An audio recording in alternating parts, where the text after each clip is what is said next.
바벨론 영원한 폐허가 되리라 라는 제목으로 은혜를 나누려고 합니다. 우리가 스페인에 가면요, 산티아고 순례길이라는 곳이 있습니다. 포르투갈의 유명한 파울로 코엘로라는 순례자라는 책이 출간이 되면서 많은 사람들에게 널리 알려지게 되었는데, 이 산티아고 순례길이라는 말을 여러분들도 한 번씩 들어보셨으리라 생각이 듭니다. 근데 이 길을 가면요, 우울증 환자, 가족이 사망한 정도의 그런 깊은 상처가 있는 사람들, 인생의 중요한 갈림길 앞에 섰을 때 이 길을 걸으면 마음이 정리가 된다는 소문이 돌아요. 그래서 많은 사람들이 이 순례길에 도전을 한다고 합니다. 근데 막상 이 좋은 길, 이 순례길을 걸으면 중도에 탈락하는 사람들이 너무 많대요.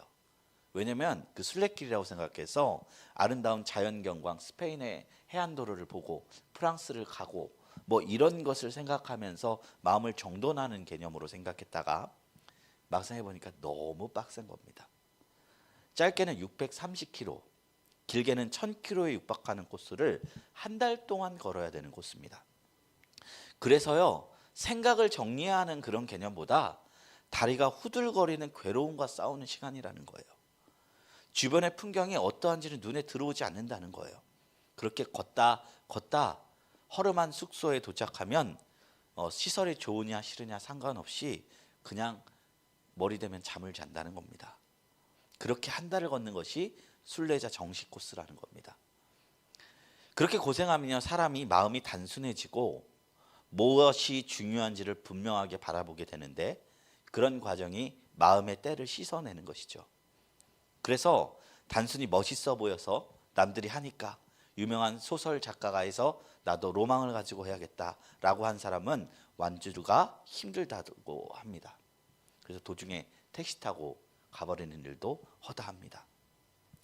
오늘은요, 예레미야서에 예레미야가 마지막으로 예언한 내용들을 나누고 있어요. 예레미야서는요, 하나님께서 결국에는 바벨론의 무너짐을 선언하고 자신들의 백성을 다시 세우겠다는 언약으로 마무리가 됩니다. 해피엔딩이죠. 그런데 이 한 장의 내용을 말하기 위해서 하나님은 이스라엘에게 50장이 넘는 심판의 선언을 하십니다. 연극이라고 치고요, 기승전결이 있다면 기승전을 다 하나님께서 유다를 책망하시는 데 사용하신 거예요. 그러니까 어떤 측면에서는 너무 긴 것 같습니다. 이 희망의 한 장의 메시지보다 할당되는 50장의 내용이 너무 긴 거예요. 그러나 긴 것은 긴 이유가 있는 것 같습니다. 용기 100배에도 일순간에 사그러질 수 있는 것이 우리의 마음입니다. 하나님은 단순히 우리의 생각과 결심을 변화시키는 것이 아니라 삶과 태도가 완전히 변해야 되기 때문에 하나님의 뜻이 재앙에 있지 않고 평안에 있음에도 불구하고 그 긴 기간을 책망하신 것이죠. 서정주 시인이 지은 국화 옆에서라는 시의 한 대목입니다. 우리가 한 번쯤 다 들어본 시입니다. 한 송이의 국화꽃을 피우기 위해서 봄부터 소쩍새는 그렇게 울었나 보다. 이 시를 듣다 보면 중요한 게 꽃이에요. 울음에 집중하게 됩니다. 울었기에 국화꽃이 핀 것이다로 들릴 지경입니다. 그러니까 결론과 결말보다 하나님은 과정을 보이신 거예요.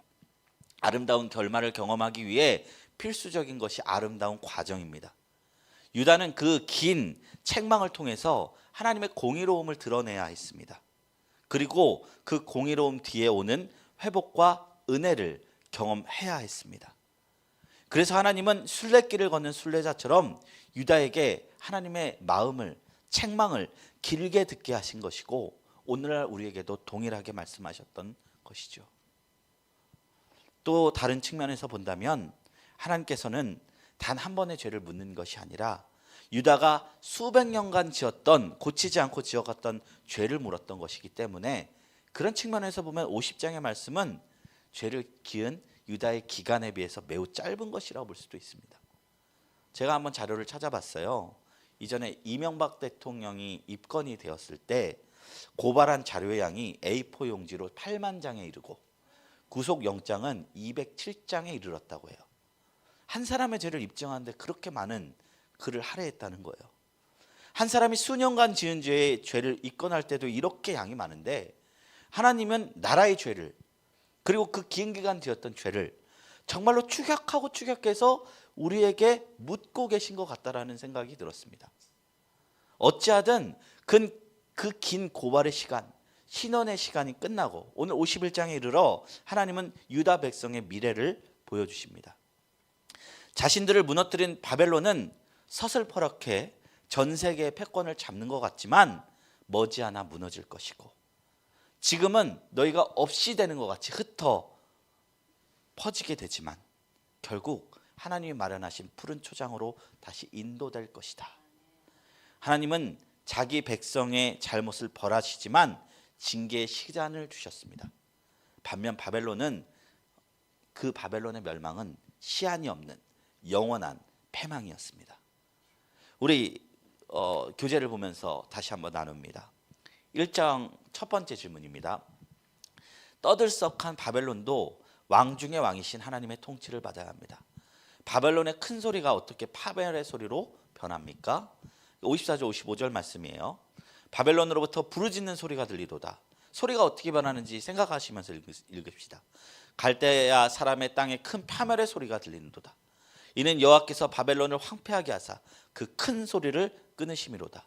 원수는 마늘물같이 그 파도가 사나우며 그 물결은 요란한 소리를 내는도다.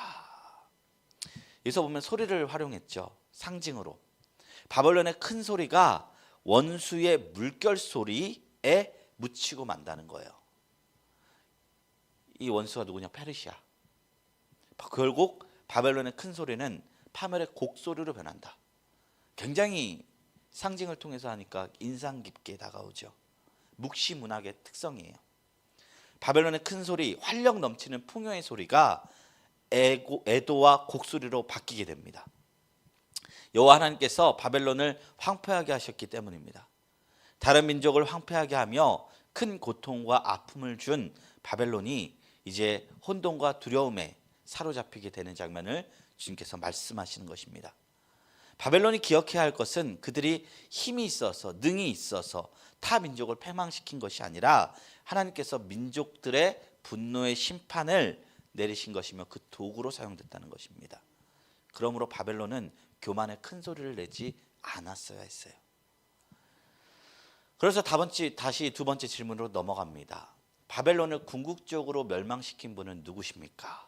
56절이에요. 곧 멸망시키는 자가 바벨론에 이르렀음이라. 그 용사들이 사로잡히고 그들의 활이 꺾이도다. 여호와는 보복의 하나님이시니 반드시 보응하시로다. 바벨론을 멸망시키는 자를 사용하시는 분은 보복하시는 여호와 하나님이라는 겁니다. 만군의 여호와라 일컫는 왕, 모든 신들의 신, 왕 중의 왕, 이게 다 모든 고대 제국들이 왕에게 바쳤던 표현이거든요. 왜 왕 중의 왕이라? 로마 황제도 자기를 왕 중의 왕이라 했어요. 킹 오브 킹. 왜냐하면 나라들을 정복했잖아요. 근데 그 칭호가 원래는 하나님께 돌아갈 칭호라는 것이죠. 진짜 왕 중의 왕이신 하나님께서 바벨론 왕을 심판하십니다. 바벨론 왕이 심판받은 이유는 자기 위에 더 높으신 왕을 망각하고 교만을 떨었기 때문입니다. 그래서 하나님은 보복의 하나님이 되어 바벨론의 대적자 편에 서시고 바벨론을 심판하셨습니다. 하나님께서 유다나 애굽을 심판하실 때 바벨론의 심판의 도구를 사용하신 것처럼 바벨론 자신도 어떤 하나님의 도구로 인해 심판받기로 한 것입니다. 그럼요, 우리가 질문할 수 있어요. 바벨론을 무너뜨린 페르시아는 위대한 나라냐? 그렇지 않죠. 페르시아는 그리스에 무너졌죠. 다니엘은 이것을 다 보면서 7왕을 섬겼어요. 왕의 운명과 나라의 운명이 다니엘 한 사람만도 못한 그 위용을 떨어서도 그거밖에 안 된다는 거예요. 그리스는 그러면 어디에 무너졌냐? 로마에 무너졌어요. 로마는 기독교 국가가 됐어요. 결국 서는 것은 무엇입니까? 하나님의 뜻인 것입니다. 세 번째 질문입니다. 하나님은 바벨론의 권력자들에게 어떤 일을 하십니까? 57절 말씀입니다. 만군의 여호와라 일컫는 왕이 이와 같이 말씀하시되 내가 그 고관들과 지혜 있는 자들과 도백들과 태수들과 용사들을 취하게 하리니 그들이 영원히 잠들어 깨어나지 못하리라. 고관, 지혜자, 도백, 태수, 용사를 취하게 하셔서 그들이 영원히 잠들어 깨어나지 못하게 하신다라고 답변하고 있어요. 하나님은 바벨론의 교만을 응징하기 위해서 칼을 드십니다. 무너지지 않을 것 같은 바벨론 성벽에 하나님의 칼에 의해 회파되고 불탈 것입니다. 그리고 바벨론은 재건되지 못하도록 영원히 잠들어 깨어나지 못하게 하실 것을 이야기하셨습니다. 바벨론이 자랑하는 정치 없어졌죠. 사회, 경제, 군사, 그들의 신앙은 신화가 되었습니다. 권력자들은 하나님 앞에서 교만을 떠는 순간 그들이 자랑하는 모든 게 무용재물이 될 수 있다는 것을 하나님께서 보이신 것입니다. 그러므로 지금 이 세상을 휩쓸고 있는 수많은 사상, 그리고 권력, 세력, 결국에는 하나님이 악을 악으로, 선을 선으로 분리하시는 날이 있을 줄로 믿습니다. 그러므로 우리가 너무 일희일비할 필요 없어요. 비난할 필요도 없어요. 왜냐하면 하나님의 뜻이 반드시 서기 때문입니다. 그리스도인들은 그것을 믿고 가야지. 그 어둠에 너무 묵상하다 보면 그 심연도 나를 들여보죠.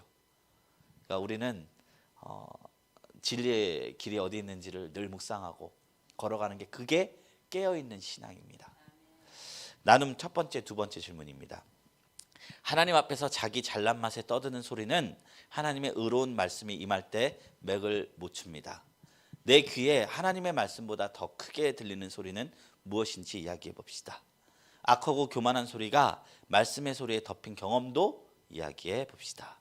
나눔 2번입니다. 만왕의 왕은 하나님뿐입니다. 제 아무리 큰 권력을 쥐고 위세를 떠는 자들도 다 하나님의 주권 아래 있습니다. 하나님이 최고의 주권자시라는 믿음이 필요한 때는 언제입니까?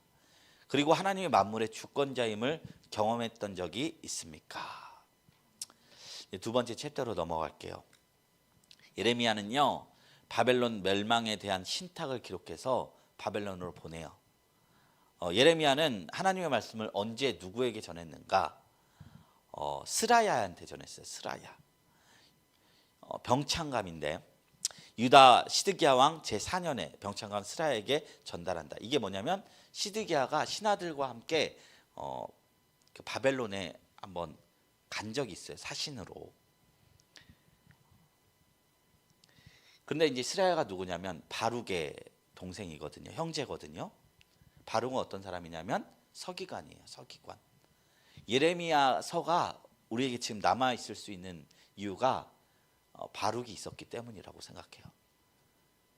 왕 궁중의 서기관이 이것을 다 기록을 했고 남겼고, 그 도움이 있었기 때문에 왕한테도 예레미야의 목소리가 들어갈 수 있었던 것이죠. 근데 그 집안이, 바룩뿐만 아니라 이 스라야도 예레미야를 도왔으니까 그 집안이 예레미야를 도왔던 것을 우리가 알 수 있습니다. 그러니까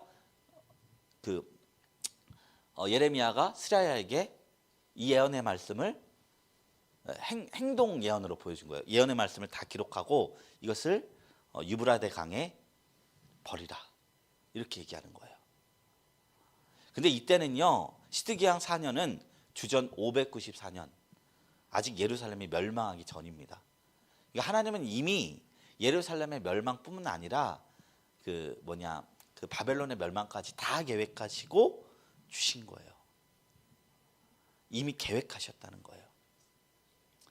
그런데 예레미야가 전달한 그 예언의 핵심 내용이 뭐냐? 60절에서 63절 말씀입니다. 뭐냐면 사람이나 바벨론에 닥칠 모든 재난으로 땅에 사람이나 짐승이 살지 못하고 영원히 폐허가 된다는 내용을 전달했어요. 바벨론이 예루살렘을 무너뜨리고 기고만장할 때, 가장 강했을 때 하나님께서는 바벨론의 패망을 계획하셨습니다. 이 세상에 그 어떤 제국도 영원하지 않습니다. 특히 제국의 왕이 하나님 위치에서 왕 중에 왕이 된 것처럼 세상에서 힘을 과시하며 교만하게 군림하려 할 때 하나님께서 그 교만의 목을 꺾으십니다. 하나님은 정말로 교만한 자를 물리치세요. 겸손한 자를 사랑하십니다. 가난한 마음이 있는 자를 기뻐하십니다. 우리가 복을 받던 복을 받지 않던 우리 마음에 가난한 마음이 있어야 합니다. 가난해도 목이 뻣뻣하면 그 하나님 앞에 죄인이고, 부해도 하나님 앞에서 이것이 나의 힘과 나의 능이 아니라 아버지 하나님의 도우심이다라고 평생 다윗처럼 고백하는 사람은 하나님께서 정말로 기뻐하시는 삶을 사는 것입니다. 사랑하는 성도 여러분, 가난한 마음 갖고 사시길 축원합니다. 목이 곧지 않고 가난한 마음으로 사는 것이 하나님 앞에 가장 가까워질 수 있는 비결인 줄로 믿습니다. 스라야가 예언의 말씀을 낭독한 후에 그 책을 어떻게 처리해야 되는지 말씀하고 있어요. 뭐냐면 책을 돌에 메어 유브라데 강에 던져야 한다는 거예요. 이 표적 행위는요, 바벨론의 영원한 패망을 상징하는 거예요. 이런 거 많이 있죠. 그 호세아 선지자가 아내를 그 음란한 고매를 다시 데려왔던 것. 그리고 에스겔 선지자가 뭐 인분의 떡을 그 구워서 먹으라고 하니까 그 너무 이게 정결하지 못하니까 쇠똥으로 화하노라. 그래서 그렇게 했던 거 다 말로 못하니까 행동으로 하는 거예요. 말로 표현을 할 수 없으니까. 그래서 저 이번에 밑둥연대 같은 데서 연극 같은 거 하는 것도 굉장히 주님의 일을 전하는데 도움이 되는 도구라고 생각하고 있습니다. 아무튼 이런 행동 예언을 통해서 돌덩이에 매달린 철이 다시 강에 떠오를 수 없듯이 바벨론은 완전히 패망하여 다시 회생하지 못할 것을 예언하고 있습니다. 하나님께서 교만한 바벨론을 칠 계획이 얼마나 확고한지를 드러낸 것이죠. 그래서 나는 세 번째 질문으로 넘어갑니다. 예레미야는 예루살렘이 망하기 전에 바벨론의 패망까지 내다봤습니다.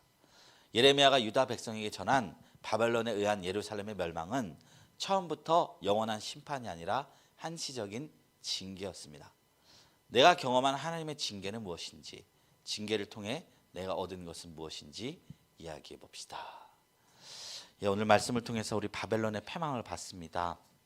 참 한 몇 달에 한 달 넘게 우리가 예레미야를 묵상하면서 우리가 얼마나 죄인인지를 묵상했는데 이게 얼마나 괴로운 것인지 저 알고 있습니다. 그러나 이 과정이 우리가 체득화되고 지겨움을 넘어서 당연함이 될 때, 그때서야 이 소망의 말씀이 우리에게 비칠 줄로 믿습니다. 우리가 가난한 마음으로 늘 하나님의 구원을 바라는 저 여러분들이 되시기를 주님의 이름으로 축원합니다. 오늘은 설교를 조금 일찍 마쳤습니다. 우리가 이후에 이제 또한 사역이 있기 때문에 이제 좀 양해해 주시고 우리 다 같이 기도하는 시간 갖도록 하겠습니다. 우리가 이 시간 기도할 때 하나님 앞에 우리가 겸손한 마음으로 주님의 뜻을 받아들일 수 있도록 우리 마음과 생각에 주님의 할례를 부어주시고, 또한 주님 앞에 우리가 너무나 필요가 많이 있습니다. 이 세상을 살아가면서 그 필요를 주님 앞에 다 고백드리는 시간 갖도록 하겠습니다. 우리 주여 삼창하시고 기도하며 나갑니다.